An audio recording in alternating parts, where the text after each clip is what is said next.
Let's turn now to President Trump telling Congress to slash taxes at his rally celebrating the first 100 days of his second term. In the coming weeks and months, we will pass the largest tax cuts in American history, and that will include no tax on tips, no tax on Social Security, no tax on overtime. It's called the One Big Beautiful Bill, and it will be the biggest bill ever passed in our country's history. The Trump administration touting these tax cuts as a way to ease some of the pain caused by tariffs. How realistic is this plan going to be? Joining us now to discuss, Nathan Dean, senior policy analyst at Bloomberg Intelligence. Nathan, great to have you on here. So I want to talk about this July 4th deadline. That is the GOP's new target for the megabill, according to Treasury Secretary Scott Bessent. To what extent does that mean that we will get clarity on tariff policy between now and July 4th, given the idea that the revenue from tariffs could potentially be a way to pay for all those tax cuts in that July 4th bill?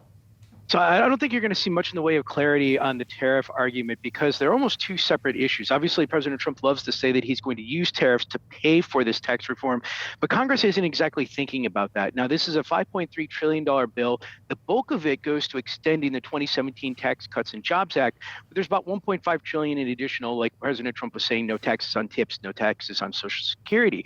But the question that we have from the investment point of view is, yes, you have these tariffs going on, but what else do you have to cut to help pay for that? And that's primarily coming from Medicaid, SNAP benefits, and the Inflation Reduction Act. So even though President Trump can say that he's going to use tariffs to help pay for tax reform, we still don't know the true extent of what these quote unquote deals or these memorandum of understandings that are occurring between the negotiators between the United States and these other countries. So Congress isn't exactly thinking about this tariff argument, but if this bill does come in sooner rather than later, I think you could see the White House potentially say, let's take a step back on tariff policy because the tax cuts are going to help generate economic growth. Yeah, and I hear you separating out these different policies between tariffs and tax cuts. But then when we hear members of the administration talking about how tariffs are a revenue raiser as part of the way to pay for tax cuts, it's hard to not feel like they are lumped together. Talk to me about whether or not the need to use tariffs to raise revenue negates the idea that we may have tariff negotiations that make the tariffs less severe because the tariffs are a necessary revenue raiser. Yeah, so, if you talk to the folks up on Capitol Hill, there's really no indication of how much they think is going to come in for tariffs. The economic lab up at Yale is estimating it's only collected around 2.4 billion. So that's billion with a B. And you're talking about a bill that's going to cost 5.3 trillion. But, the tariffs are not going into the reconciliation record, meaning tariffs are not being put in how you're going to pay for this bill.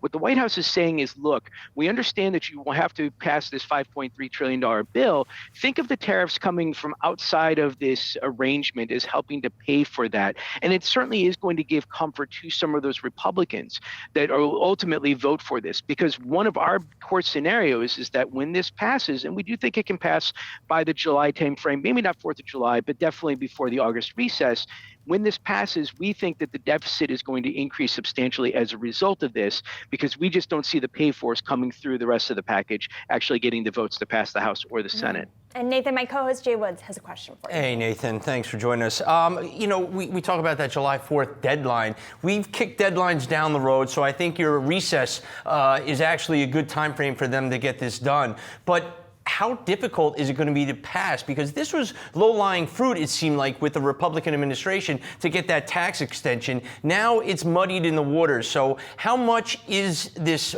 trade war going to hurt this tax bill going forward? It's going to be extremely difficult. I mean, the margins in both the House and the Senate are extremely thin. And what the Republicans have essentially done so far is they've taken the easy road. They're just voting on resolutions. These are blueprints. But now they actually have to come out with the specific language. And that's what we're seeing in Congress this week with these markups. Now, what we're telling our clients is, look, Republicans are throwing the kitchen sink into this. So you're going to see a lot of different ideas, but eventually they have to be scaled back. But in terms of what you're going to see going forward is you are going to see continued negotiations of these tariffs. You will most likely see memorandums of understandings that will give the market some comfort. But the ultimate deadline of when Republicans have to pass this is the debt ceiling. And when Treasury comes out later this week or early next week with the new X date, which we think is probably late July, August, that's the deadline in which Congress has to get something done. Because if not, they're going to have to figure out another way to do the debt ceiling. And then that's just going to cause a lot of other problems because they're going to have to work with Democrats. I also want to broaden the conversation a bit to talk about deregulation. This is something that Treasury Secretary Scott Bessent again has said is a policy sweetener that the market is discounting. To what extent are you telling clients that same thing? So deregulation is something that there's a lot of sentiment, especially going into the election. There was a lot of sentiment that deregulation was going to happen, but there's really no magic wand. You can just say poof and say go forth and deregulate, with the exception of the energy sector. So if you're an energy sector client, there are things that President Trump can do via executive order that can move things up and move the process much quicker. But when it comes to things like financials, when Treasury Secretary Scott Bessent says they're going to do deregulation, there has to be a rulemaking process. Long story short is it takes about a year. Now, with all those agency leaders now coming into place and being confirmed by the Senate, we think these proposals are going to come out. So if you're looking at the big banks, for example, look for that proposals to come out later this year, and then ultimately reducing in capital, reducing leverage requirements to occur in 2026. All right, Nathan, we got to leave it there. Thank you so much for making the time this morning.